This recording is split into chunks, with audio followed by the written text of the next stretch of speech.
तेरा वचन मेरे पाँवों के लिए दीपक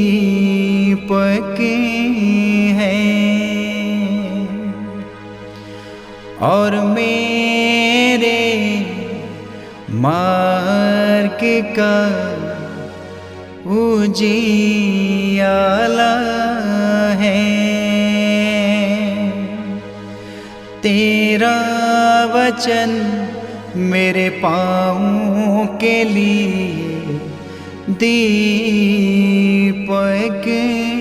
है। पहला पाठ नबी इजकेल का ग्रंथ अध्याय 18 पद संख्या 21 से 28। प्रभु ईश्वर यह कहता है, यदि पापी अपना पुराना पापमय जीवन त्याग कर मेरी सब आज्ञाओं का पालन करता और धार्मिकता तथा न्याय के पथ पर चलने लगता है, तो वह अवश्य जीवित रहेगा, मरेगा नहीं। उसके सब पापों को भुला दिया जाएगा और वह अपनी धार्मिकता के कारण जीवित रहेगा। प्रभु ईश्वर का यह कहना है, क्या मैं दुष्ट की मृत्यु से प्रसन्न हूँ? क्या मैं यह नहीं चाहता कि वह अपना मार्ग छोड़कर और जीवित रहे? किंतु यदि भला मनुष्य अपनी धार्मिकता त्याग कर दुष्ट की तरह घृणित पाप करने लगता है, तो क्या वह जीवित रहेगा? उसकी समस्त धार्मिकता को भुला दिया जाएगा और वह अपने अधर्म तथा पाप के कारण मर जाएगा। तुम लोग कहते हो कि प्रभु अन्याय करता है। हे इज़राइलियों, मेरी बात सुनो, मैं अन्याय नहीं करता, तुम लोग अवश्य अन्याय करते हो। यदि कोई भला मनुष्य अपनी धार्मिकता त्याग कर अधर्म करने लगता और मर जाता है, तो वह अपने पाप के कारण मरता है। और यदि कोई पापी अपना पापमय जीवन त्याग कर धार्मिकता और न्याय के पथ पर चलने लगता है, तो वह अपने जीवन को सुरक्षित रखेगा। यदि उसने अपने पुराने पापों को छोड़ देने का निश्चय किया है, तो वह अवश्य जीवित रहेगा, मरेगा नहीं। यह प्रभु की वाणी है। ईश्वर को धन्यवाद। भजन अनुवाक्य। हे प्रभु, यदि तू हमारे अपराधों को याद रखेगा तो कौन टिक सकेगा? हे प्रभु, यदि तू हमारे अपराधों को याद रखेगा तो कौन टिक सकेगा? हे प्रभु, मैं गहरे गर्त में से तेरी दुहाई देता हूँ। हे प्रभु, तू मेरी पुकार सुन और मेरी विनती पर ध्यान देने की कृपा कर। अनुवाक्य।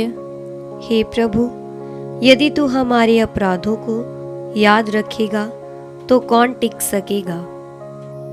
हे प्रभु, यदि तू हमारे अपराधों को याद रखेगा तो कौन टिक सकेगा? तुझसे पापों की क्षमा मिलती ही है, इसलिए लोग तुझ पर श्रद्धा रखते हैं। अनुवाक्य।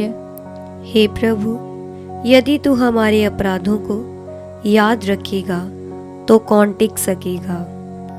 प्रभु ही मेरा आसरा है, मेरी आत्मा उसकी प्रतिज्ञा पर भरोसा रखती है।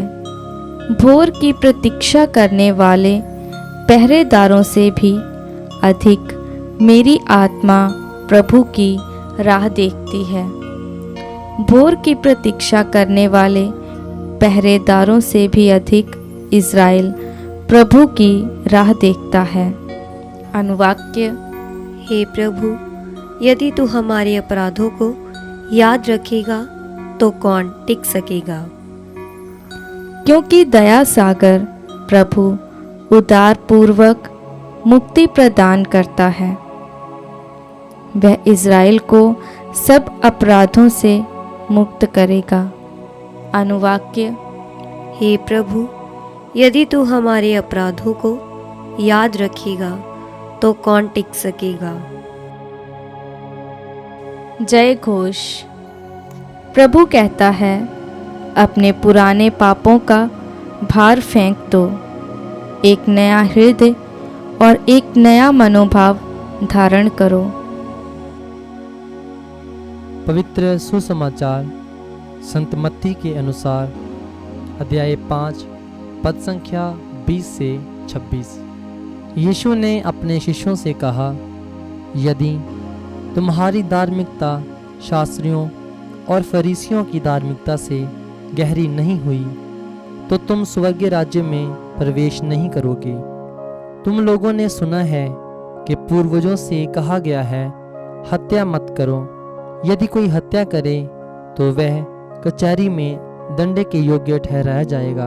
परंतु मैं तुमसे कह देता हूँ, जो अपने भाई पर क्रोध करता है वह कचहरी में दंडे के योग्य ठहराया जाएगा। यदि वह अपने भाई से कहे, रे मूर्ख, तो वह महासभा में दंडे के योग्य ठहराया जाएगा।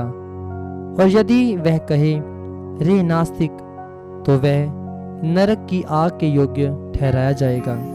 जब तुम वेदी पर अपनी भेंट चढ़ा रहे हो और तुम्हें वहाँ याद आए कि मेरे भाई को मुझसे कोई शिकायत है, तो अपनी भेंट वहीं वेदी के सामने छोड़कर पहले अपने भाई से मेल करने जाओ और तब आकर अपनी भेंट चढ़ाओ।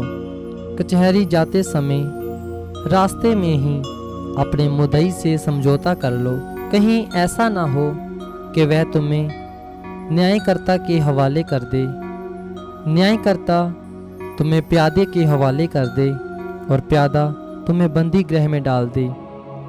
मैं तुमसे कह देता हूँ, जब तक कौड़ी कौड़ी ना चुका दोगे तब तक वहाँ से नहीं निकल पाओगे।